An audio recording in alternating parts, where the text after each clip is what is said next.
Hello everyone. Today we are going to be learning Igbo words and start with letter A.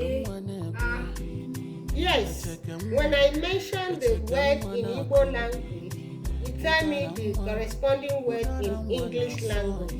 Aka, anya, I, apa, Ba, ara, Adi, ala, Gra, akwa, Head, ara, Bread, azụ, Bar, azụ, Fish, ada, Festival, atụ,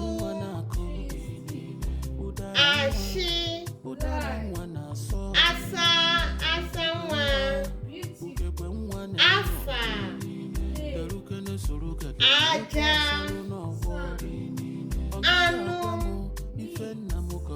agwọ, Day, aja, Sacrifice, arụ.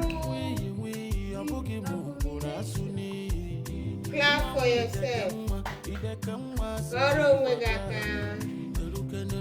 Remember to please like and subscribe to our channel and also follow and share our video. Thank you.